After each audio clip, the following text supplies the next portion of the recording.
All right, everyone, so we're here today. We decided to bring our lovely friend Carey Allen over from, do you want to give yourself an introduction, like a proper who are you, what do you do? Sure, yes, Awesome. I am Carey Allen. Carey Allen. The Carey Allen. I am a lawyer at Stutz, Self in town, practicing primarily in real estate law, which is how I know all of these lovely ladies. Awesome. Yeah, we've definitely had a few dealings together in the past. She's a good go-to when you have a question. You're like, what the hell does this mean? Very good at explaining things. I think I really enjoy speaking with you because you can kind of really like bring it down to a level that it's not like I didn't go to school. I have no idea what you're saying. Yeah, not legalese. So we're going to get into a little bit of the legal side of things today, but I think as usual we'll start off with our market stats and dive into that and see what's been going on. Yeah. Again, lots to talk about. Yeah, always. I'm pretty excited for this discussion because it's showing a more realistic, up-to-date kind of picture of what's been happening versus last month. The numbers didn't quite reflect what was actually happening. No. Yeah. So Jess, do you want to start with Orangeville? Because yeah, sure. Yeah. So Orangeville, main thing to report is, like we were saying with this shift we were talking about before, is that just the level of activity really dropped off. So we only had 46 sales in the month of May last year, which is actually about half compared to the month May of 2021. Yeah. So normally seasonally adjusted, would be like our prime spring market, and we've seen a kind of a lag in the number of deals that have actually gone through.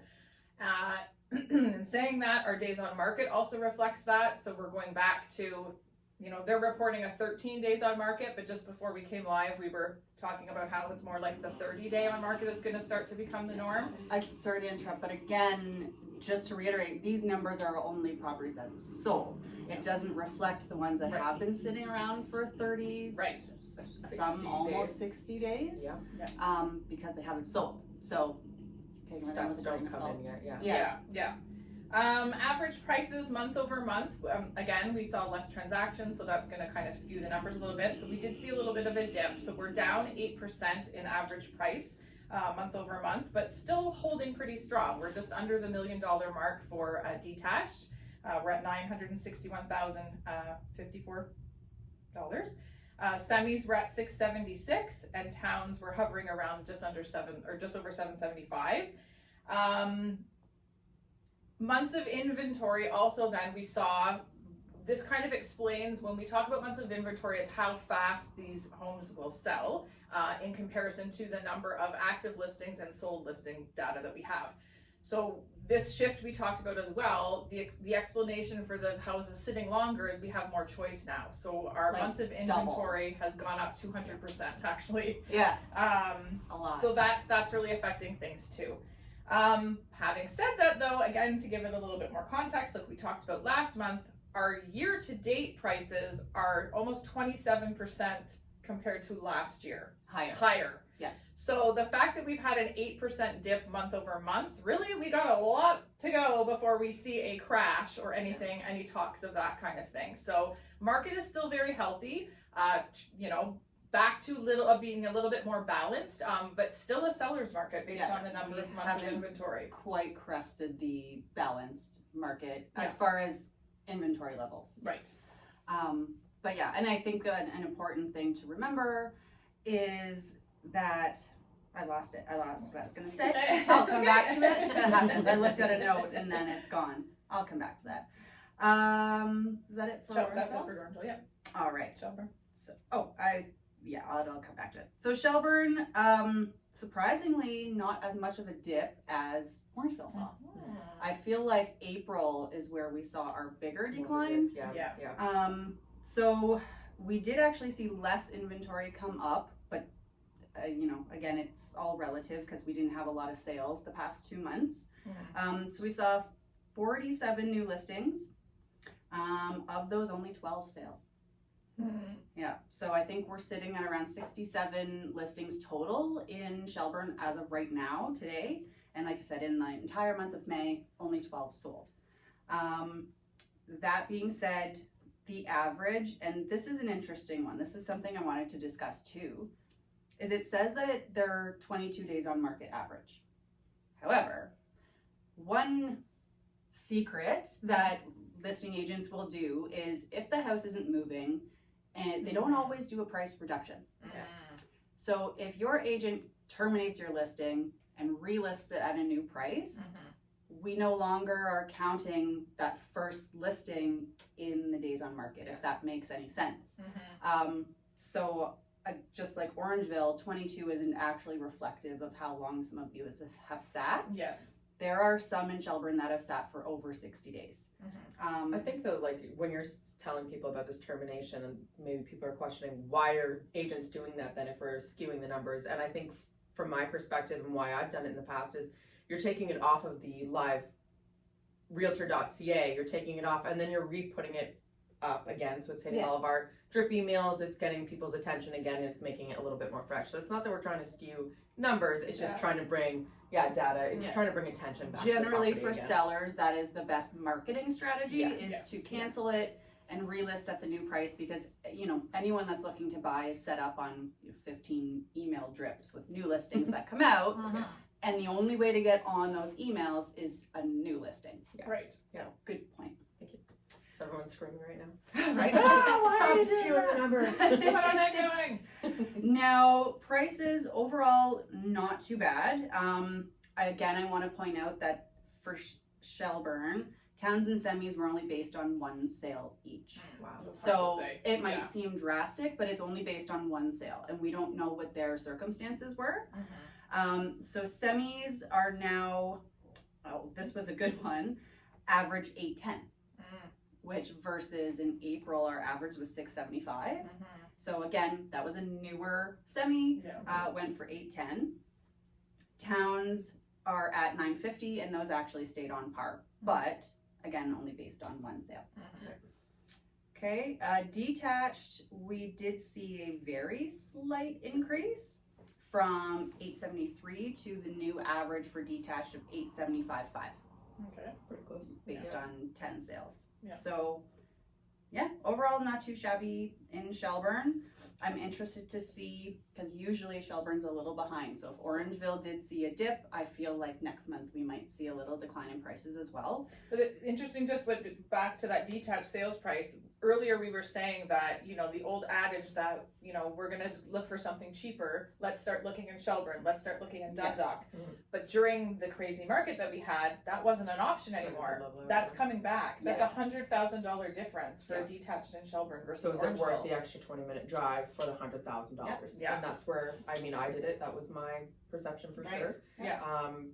But things to think about, during most of the pandemic, gas wasn't Yes. $2+ a liter. True. So that is reflective of that too. The number of solds. Yes, I believe that is a big factor for why only 12 have sold in Shelburne. Yeah. A lot of people commute all the way into Peel Region, and an hour drive each way at double gas prices is higher. Steep. The other thing I think you're going to have to consider too is people were still in the mindset of buying first and then selling, and you're starting to lose on the flexibility of time. So maybe people will start taking a little bit less as well, and the expectations That's are starting to absolutely- adjust a bit more as well. So I think we might even see a dip because of that in the next month or two as well. That's absolutely what is happening. Yeah. So overall, our biggest message would be, and has been for the last 30 days anyways, is we've done a complete U-turn where for 2 years it was buy first, because there's nothing to buy, and you want to make sure that you get a good deal, yada yada. Now, sell first. Sell first. Sell first. Or at least get a deal with an SBP. Please protect yourself. Yes. So What we is talked that? about that. We did this last time. I know, but we need to remind our Sale of buyer's property. So you just want to make sure that you're protecting yourself and you're not getting into a position that you can't close on closing day. We'll go over to this soon. But definitely doing everything you can to protect yourself. As much as that next dream house looks amazing and you're like, I'm going to give everything, including my first child, to buy this house. It's not that. Don't do that. Yeah. You will lose your child. We don't want that. It's definitely do everything you can. Make sure your realtor is explaining all of the ins and outs and how you can protect yourself. And if you're in a position that you aren't already on the market or you're going to take some time, you might just have to pass by this house. It might not be the right time. Get yourself listed if you are actually serious about selling, buying, get yourself on the market. get Yeah. yourself sold. That's the easiest way to go about things right now, the safest way. Protect yourself. You don't want to be in lawsuits 3 months from now. So Segue. So, Carey, this is a great time to bring you into the conversation. Do you want to touch a little bit on what is an SBP condition, how that benefits people, and what you've been seeing on deals that don't have that? Yeah, well, I mean, I think you guys have touched on a lot of that, and some of the changes before, it was very much, and I was advising clients to do the same, right? That if you sell, I had a few clients where I said, if you sell now but you haven't bought first, I mean, my basement is open, but I don't know where you're going to go, Right. Yeah. because ultimately there's just no houses out there. I'm seeing a huge shift in that, and we're also seeing that, as much as I totally agree with you that there is by no means a crash, there's a bit of a cooling off where we can start introducing conditions into offers again, and buyers don't have to be going into it with firm offers. Yep. So you're in a position as a buyer now to protect yourself contractually to say, I want to buy this, but have that be conditional on financing, and also conditional on the sale of your property if you have one to sell, because we don't know now how long it's going to take. If it's going to be a situation where we're reverting back to a year or two ago where things are taking 30 to 60 days to sell, you might not have 30 to 60 days to sell if you go in firm. So absolutely, to include a sale of your home condition now, I think is more appropriate than it was earlier when you're competing with 20 other bids to get a house. And the financing conditions, 100% I would say include those two. And my caution to buyers would be, if you've been approved for financing previously, before you go in firm, go out and get a re-approval. There have been a lot of changes, obviously, with the interest rates increasing, with the stress test rate increasing, where people who were pre-approved 90 days ago may not be pre-approved now. For the same amount, at least, yeah. And to your point, I was just chatting with someone the other day, and lenders are starting to do double appraisals because there's been, you were saying you had a long close you were dealing with recently, and obviously, in 6 months, what they bought for versus what the value is now is very different. So just, you have to be cognizant of those things. And I think that's a big thing that perhaps many buyers, depending on the advice they're getting from the realtor or the mortgage broker, maybe are not aware of, is that it's one thing for you as a person to be approved for financing because your income would support a certain amount of money and a certain amount of payments. It's also contingent on the property. So if you're purchasing a property and you decide it's worth $1 million and that's what you go in on, if the bank appraises and says it's only worth 800, they're only loaning you 80% of 800, right? And you're left coming up with the difference. So when you're putting in those financing conditions, as opposed to being overconfident to say it's fine, I've been pre-approved, make sure the bank has assessed that particular property before you're waiving those financing conditions. Right. And I just think it's more important now than ever, because during COVID, like, those conditions seem to become the new norm. 5 to 7 days on market, multiple offers, over asking. So the big thing and message we've been pushing lately is, like, get that out of your head. As of right now, that's gone. The conditions right now are normal, what the actual normal is. Don't be scared of them. Don't be intimidated by it. It's actually a good thing. It's what we were all begging for in the madness, was some balance. We and did. some We time. said it. We said it here multiple Yeah. times. Multiple times. But now that it's here, it's like it's freaking everybody out because it's so different. It's changing the mindset, and that always takes time with anything. And especially if you don't live and breathe it every single day and you're not staying on top of it, all you're hearing is, oh, that house hasn't sold. Oh, what is wrong with it? It's the stigma to it. Like, takes time to transition to that, and we'll get you there. And I'm gonna push it again, because we love supporting local, but using an agent that's local to where you're buying or selling is super key. There is still such a difference between here and down in the city. There's still in different parts of the city. There's little pockets that are feeling it. It's same with Orangeville and Shelburne. We know the differences, but an outside agent coming up here, are they going to understand the differences that are happening? So, well, and if they're coming from a pocket that still has a seller's market, and they're advising you don't do conditions, go in firm, like, you're putting yourself in a bad spot. So you need someone that really understands that market and can guide you, because our job at the end of the day is to protect you first and foremost. Yeah. Whether we actually get the deal or not, or have to keep working, should be irrelevant. It's not always, but it should be. Should be. So ask those questions, and if they're not being brought up, or you're being told to go infirm or not do a financing condition or not go sale of property condition, why? It's okay to ask those questions, and you should be. Yes. The next question. What else we got for Carey? I think we wanted to just touch on, for anyone that's like new to the buying and selling process, or maybe it's been a little bit of time since you've bought or sold the property, just going over the like basic of what to expect at closing and kind of the process. Like we were chatting again before we came on camera about how your realtor kind of works with you hand in hand and gets you till you've got that firm agreement of purchase and sale in place, and then the torch is, so to speak, handed off to the lawyer. And like, why? Why is it important? Why isn't this contract, like this contract that we just signed, why isn't that a firm deal? Why isn't that, what do we need to do more? Why do you need to be involved in this? Right. The short answer is to actually transfer title. Right. So the way that our land registry system is set up, there's a gatekeeper of sorts that is the lawyers. And so in order to transfer title of any property, I should be wearing it. You totally should. In order to transfer property from one party to another, it is necessary to have a lawyer do it, because we're the only ones that can access the land registry system. Right. So that would be like the very short and simple answer. Okay. I mean, as far as what we do, it extends well beyond obviously just the registration of a transfer of title.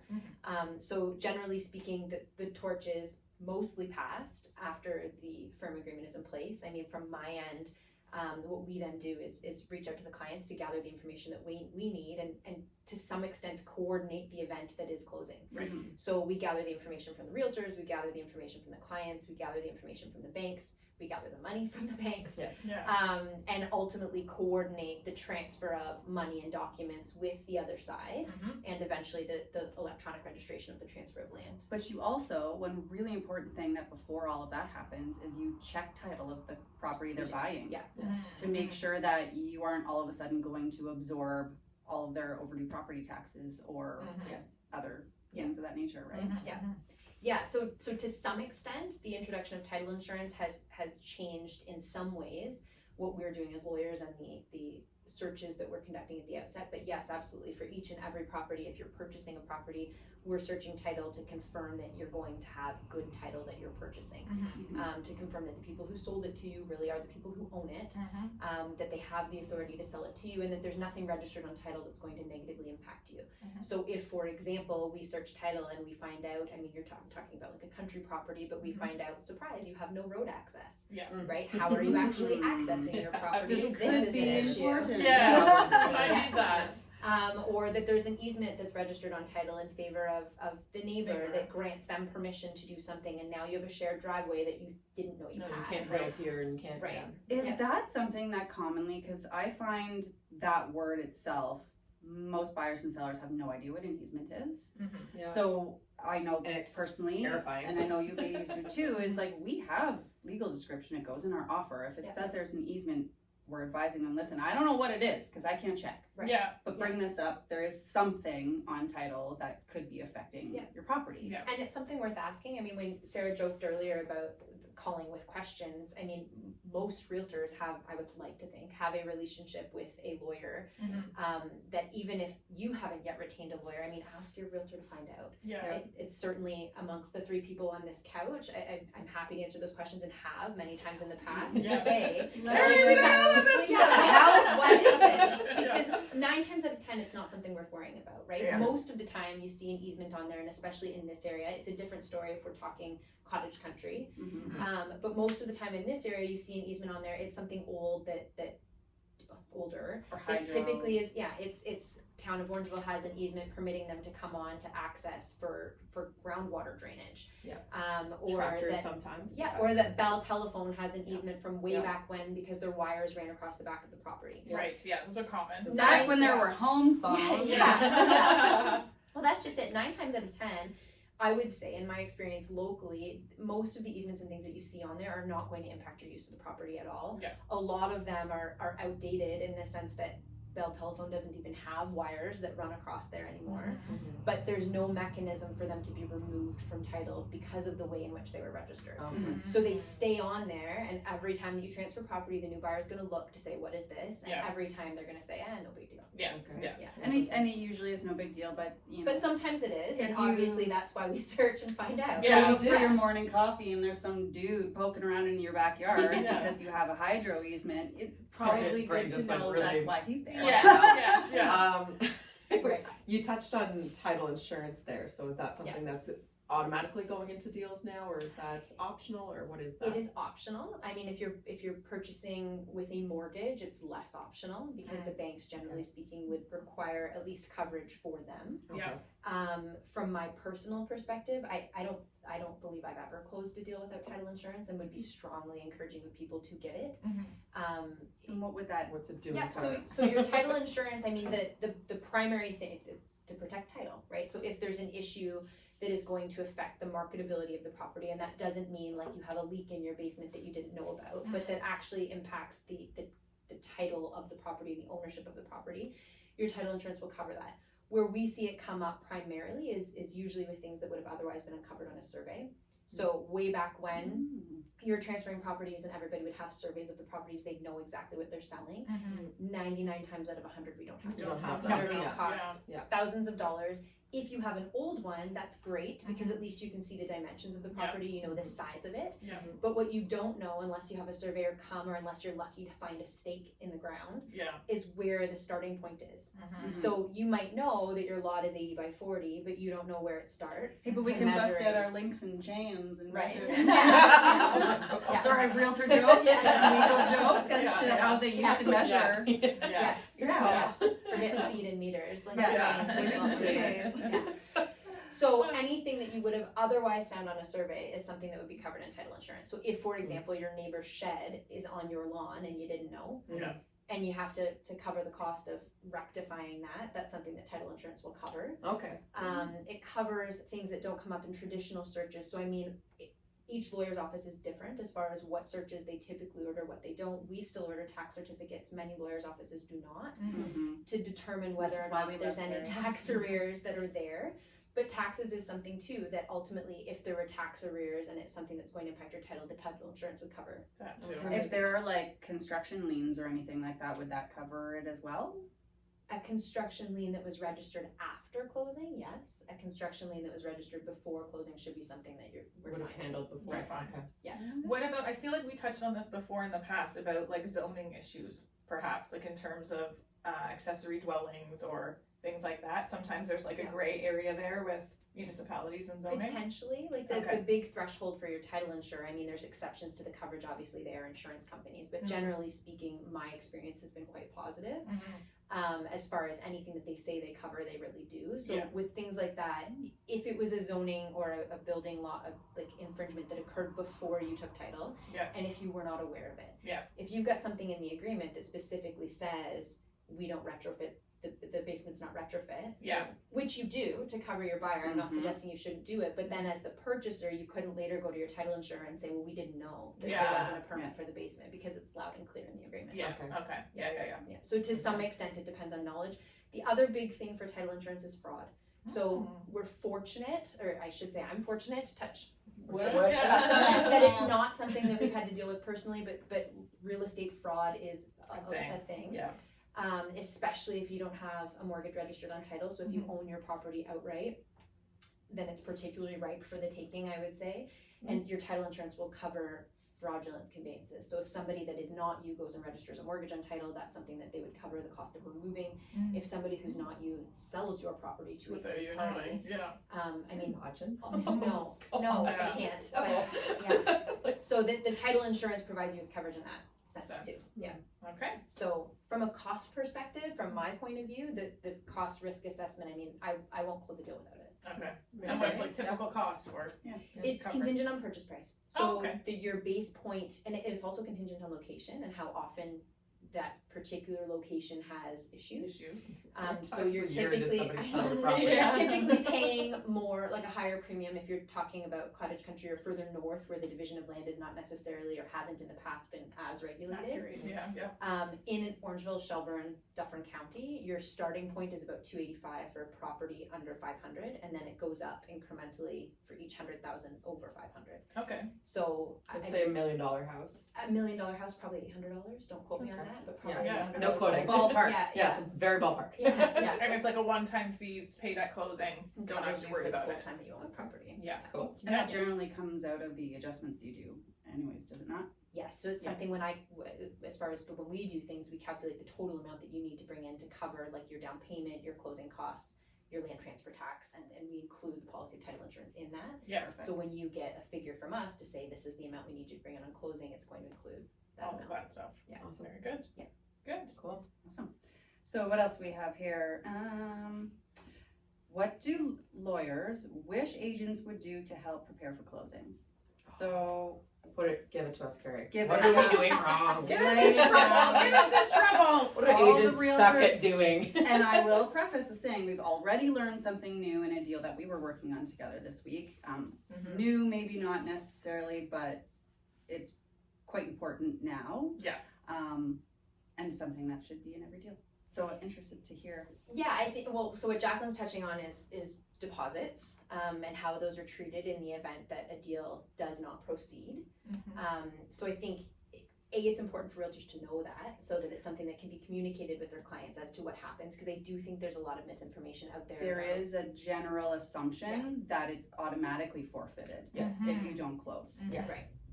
Right, which is probably like a healthy assumption. But that's not legal. Right. Well, yeah. It's not quite necessarily how it works practically, I guess, Right. is the issue. So Right. from a legal standpoint, like, it's pretty settled law that if you do not close a deal, that the deposit will be forfeited. But what actually happens in practical effect depends on what's in the agreement.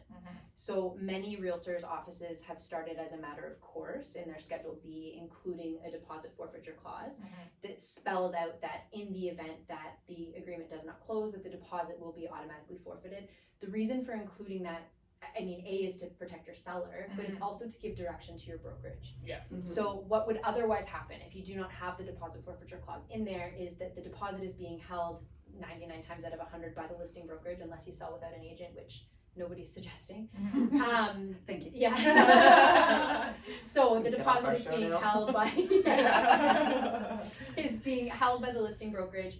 The listing brokerage does not have the authority to release that deposit unless they receive written direction Right. from both parties, so from both the buyer and seller saying you have the authority to release it, Yeah. or a court order saying you have the authority to release it. Which If you, takes time. which takes a ton of time and nobody wants to go to To do court. that. Yeah. And Right. money. Right. It's more Yeah. money. So the deposit forfeiture clause, if you include it, is effectively giving the brokerage direction in advance Mhm. to say, if this does not close, you can release the money and it's not necessary for us to sign anything saying so.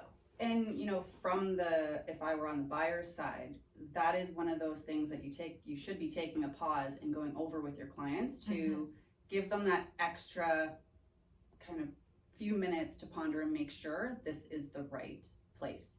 Yes, you could be protected by conditions, but it still is a little nudge to make sure that the intent to actually Close. go through Close. this deal and close the deal is there. Yeah. Because we all know there have been agents that give bad advice and say, oh, we'll offer on 2 houses. I have heard this, Yeah. and I know I have had clients that have been directed to do this in the past. It's a legal nightmare. Don't do that. But this is something that just kind of brings up the conversation. Yeah. Well, and I think why we saw it come in, I think truthfully was because it was a seller's market, and to some extent still is for so long, that you could really dictate the terms, and so agents were including that in there because they could, and buyers weren't balking at it because they didn't really have a leg to stand on.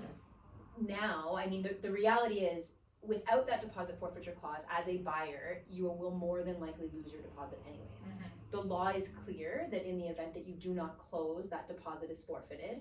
What does happen, practically speaking, though, if there's no deposit forfeiture clause in there, is it becomes a bit of a bargaining chip for a release, right? Right. So most buyers think if they don't go ahead with the deal, all they stand to lose is their deposit. That's not true. No. losing your deposit is the starting point, Yeah. right? And if the seller suffers damages as a result of your walking away, they can then go after you for those damages too. And to your point, it's not as simple as just disappearing. There is a document that needs to be signed by all parties saying that this deal is dead. Yes. This isn't happening. You can't just go. But when you're saying damages though, like what do you, for the general public, what do Sure. you mean by this? Yeah, so for argument's sake, you've sold your property for $1 million. The sale does not go through for whatever reason. And especially in a market like this where you see a change, they go to resell. And what if they can't sell for $1 million again? Yeah. Right? If you end up selling for $700,000, and again, I'm not suggesting that's what's Yeah. happening, Yeah. but if you end up selling for $700,000, who's on the hook for that $300 gap? Yeah. And assuming that the buyer or the seller, was ready, willing, and able to close initially, and assuming it didn't happen because of the fault of the buyer, Mhm. the answer is the buyer. Yeah. And if your deposit was $50,000, well, you're losing that 50, but that doesn't cut it. They're No. still Yes. going to come after you for the rest of it, Yeah. right? So I heard something interesting in conversation recently too, that there's a situation where somebody is in that kind of deal and they had that extra couple $100,000 and they had given it to the children and been like, here you go, here's your money. Right. They're able to go after the children to recuperate the money at some point. We'll get into this say side conversation later. Yeah, We'll yeah. go another I day. need more I details. think this is Ooh. way more. Yeah. That's a deep one. Yeah. A sale was done, and in lieu of the sale transaction happening, children of the buyers, sellers, Sellers got the money. children of the sellers were gifted funds. Out of the sale proceeds. Right. So they Okay. just like gifted already and said, okay, you know what, we're gonna get $1 million. We're gonna gift them 100,000 because we're gonna have this extra money. They'd already gifted it. and Before they had it in their hands. I guess so, yeah. Crazy. Oh. But apparently they're going after them. Like mom It's a and whole dad. different story. We'll get into Yeah. another day. Yeah, it used to. Yeah. We'll get into another day. Yeah. Like, Okay. was this that seller, their purchase fell through? That's what I understood. Okay, yeah, I'm confused. You were there in the conversation. I know, but I'm still confused. Still confused. It's okay. You fed me drinks yesterday. We're Okay. unbowling. Is there anything else agents could be doing other than the scheduled recalls? Yes. Yes, so other than that, the other big thing that we had talked about earlier was bridge financing. Yeah, oh, yes. So I Yeah. think from my perspective, gone are the days when we could easily close chains of real estate deals. And I think that's a relatively new challenge, frankly. Like I've been doing this type of work for a little over 10 years. And when I first started, it wasn't insane to think we had one real estate clerk closing 15 deals on any given day. And it wasn't insane to think that we would sell to somebody who had to sell and we would use that money to buy and you'd have a chain of 5 deals closing. Yeah. It is now. Okay. Everything has slowed down as far as and why that is I can't really say. I mean, I know there's staffing issues everywhere, but certainly I think a big part of the problem is the timing in the agreements and the sense of urgency is different in different offices. Yeah. So the agreement technically spells out that everybody has until 6 o'clock to get things closed. If you're selling and buying on the same day and I don't get funds on your sale until 5 o'clock, I don't have time to turn around and buy for you, Yes. right? So even in a situation where everything goes well and everything closes on the day it's supposed to close, it's not easy to Yeah. get the sale closed and the purchase closed on the same day. Right. And it's especially crappy for it to be your sale closes at 5 o'clock, but we can't get your purchase closed. You've now got a truck full of things. And in cases like myself and many of my young clients, your children in the back of the That's- truck, and yeah. where do you go, Yes. right? Yeah. Carey's So, basement. yeah. Yeah. yes, Oh yeah. yes. Carey's basement's open apparently. Yeah. So, I mean, in Yeah. the best of circumstances, closing your sale and your purchase on the same day is not an ideal situation. And then, of course, not every time is it the best of circumstances. And it's not unusual for buyers to come often at the last minute requesting extensions, typically because a situation has arisen with financing. 9 times out of 10, it's not a real problem in the sense that the deal's still going to close, but they need a little extra time. Yeah. I was just explaining to Jacqueline, we had something similar transpire last week. And if it's a situation where the clients have bridged, which bridging simply means that you borrow money on the basis of the fact that you have a firm agreement to sell and you close your purchase before you close your sale. So you're doing things a little bit in reverse. So if the clients have bridged, which fortunately in this case they had, the phone call I'm making is, I'm so sorry, this has come up, an extension's been requested. And truthfully for them, it means a phone call to their insurer to keep the insurance on and nothing's changed. Yeah. Because they're already in their new home, they're not going to be out anything and it's a non-issue. Mhm. Alternatively, if we were trying to close a sale and a purchase on that day and I say sorry, but the people who are buying from you can't, well, now you're in breach on your purchase unless they also agree to an extension, which they may or may not be able to do. Right. They're going to suffer damages, which you may or may not be on the hook for. So a domino effect happens. Right. Yeah. Right, and that domino effect, as long as it's the domino goes all the way back, isn't the end of the world, because if your sellers can't, or if your buyers can't close, you'd pass your damages on to them. Yeah. But we it can see, potentially be a very long well, we chain. can also Yeah. see situations where your sale does close, like I said, at the last minute, right? Yeah. Let's say now it's the next day and it's been extended and your buyers have, or your sellers have suffered damages. You want to pass it on to the buyer, but the buyers technically have followed through because they closed at 5:45. They did what Yeah. they're supposed to. Right? Yeah. So now you're trying to get an extension, it's costing you $20,000 and there's nobody you can pin it on because technically they did what they had to do and got it done before 6. Okay.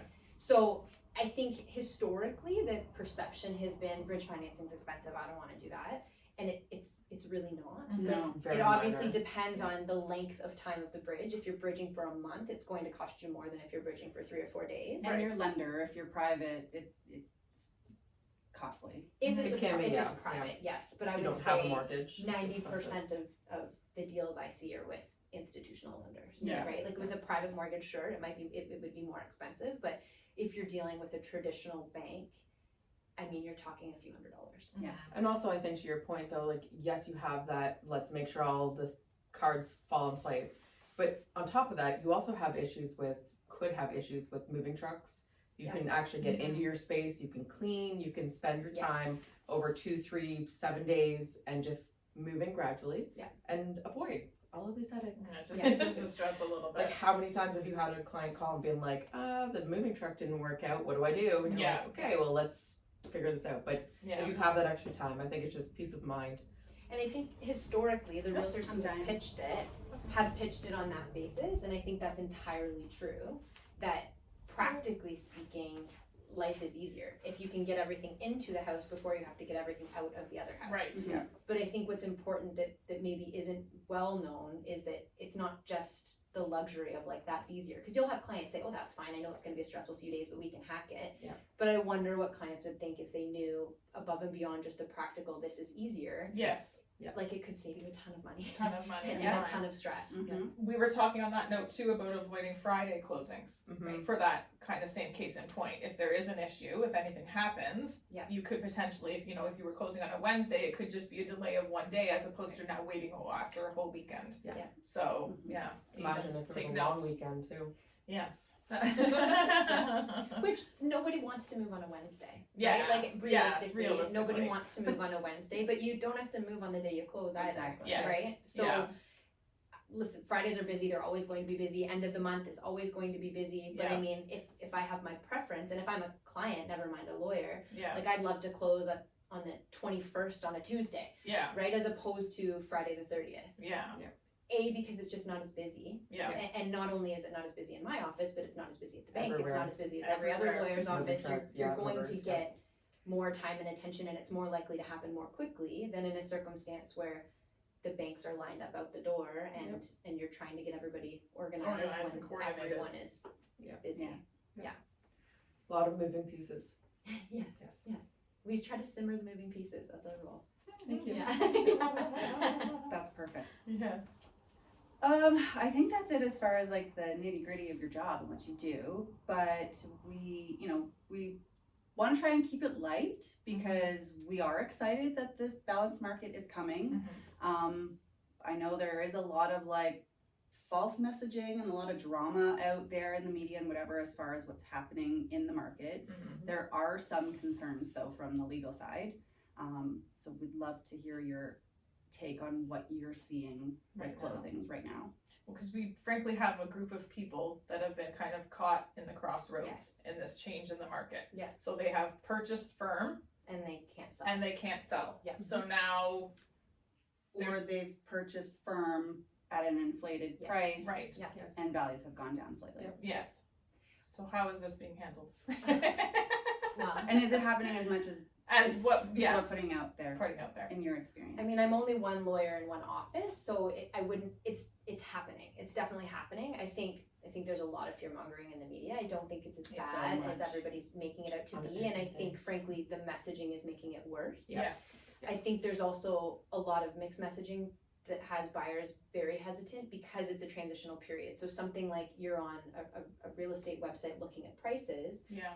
and 3 months ago you would have seen a house listed for $999 and thought, oh great, like why would I go after that? It's gonna cost me 1.3. Yeah. And so people are afraid to make an offer. Yes. Whereas I think there's been a very real shift where you see $999 and there's no reason you can't go in and make an offer for $960. Yes. Right? Yes. Like, so yeah. but I don't Yes. I don't think that is necessarily widely known, and of course that's the reason an agent will tell you that, but it also depends on the agent you're using. And to your point, if you're not using a local agent, they may have a very different piece of advice for you than somebody who's operating here in this market. Sees the change day to day. Yeah. I think that the transition, like the people who are losing out, so to speak, like it's a very small group of people. Yeah. Because it's exactly those people that you've talked about, that they bought when things were crazy high, and 2 weeks later they listed and sold when things cooled down a bit, right? And instead of getting what they thought they were going to get, they got $50,000-$100,000 less, and that hurts. Yeah. And there's definitely, I've definitely dealt with those circumstances, which is not awesome. But once that transitional period ends, right, like you're talking about a group of people who bought and sold within maybe a month or two window, Yeah. right? Then it goes back to all being relative again. Like if you're selling when things are cooled down a little bit, you're also buying when things are cooled down a little bit. We were talking about that with Chloe last month too, Yeah. from a mortgage perspective, right? Yeah. I think every episode we always say it's relative. It's always, all yeah. interest rates. They're Yeah. relative. Because Yeah. sure, you could have taken advantage of the really low rates, but you had to pay inflated prices. So Yeah. it's Yeah. this is really it's all a great cycles time too. to buy. We'll keep continuing to move, so you always have to stay on the ball and always stay on top of it. It's not going to just be this one set way. No. Yeah. Who knows how long it's going to be? Mm-hmm. Still waiting for a crystal ball. Amazon. So is there like any advice for people that might be in that situation?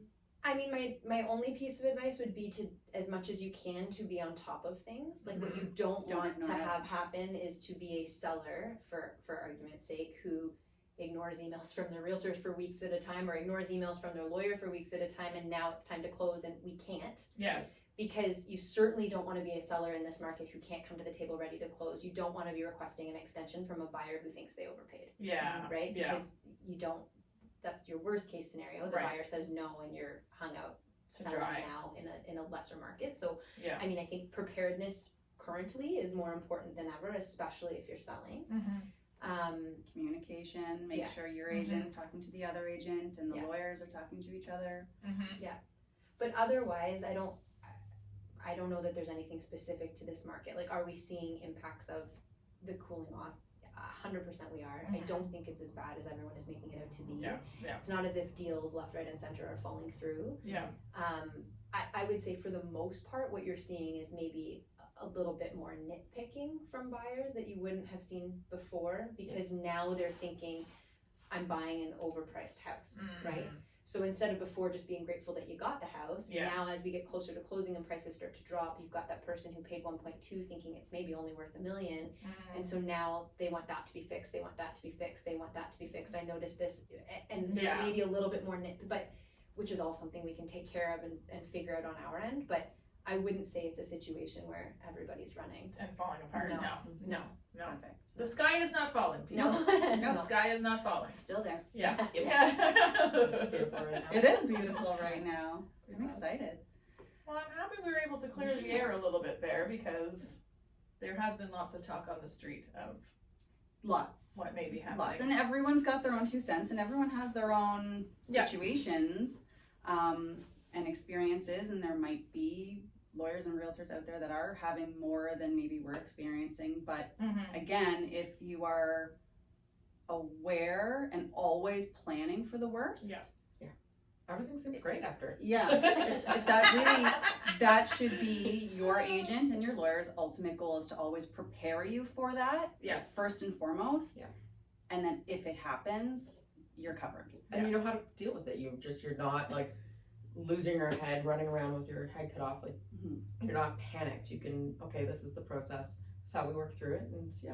But when I say prepare, I'm talking like when the deal is being made, not 2 days before closing. Yes. Yeah. Yeah. Yes. Like these Definitely are all more time. things that should be a conversation before you sign that confirmation of acceptance. Yeah. Okay, worst case scenario, what does this look like? Yeah.